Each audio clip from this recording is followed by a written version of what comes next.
আসসালামু আলাইকুম। আমি আজকে আপনাদের সাথে খুবই সহজ উপায়ে ফুচকার টক রেসিপি শেয়ার করব। তো চলুন দেখে আসি। আমি শুরুতে একটা বাটি নিয়ে নিয়েছি।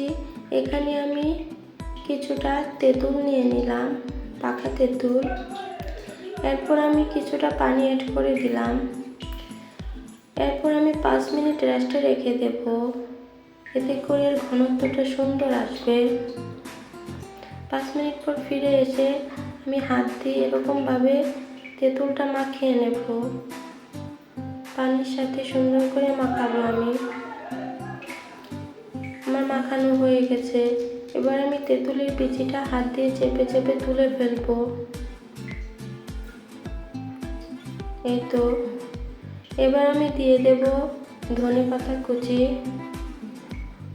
শুকনা মরিচ গুঁড়ো, দিয়ে দিব 2 চামচ চিনি। এরপর আমি দিয়ে দেব অল্প একটু লবণ। এরপর আমি দিয়ে দিলাম আমার সিক্রেট মশলাটা। এবার আমি সবগুলি ভালো করে মিশিয়ে নেব।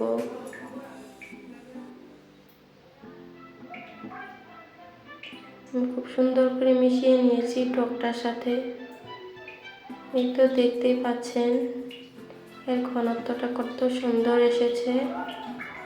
ফাইনালি রেডি আমার টক রেসিপি। আপনাদের কাছে ভালো লেগে থাকলে লাইক, কমেন্ট, শেয়ার করতে ভুলবেন না।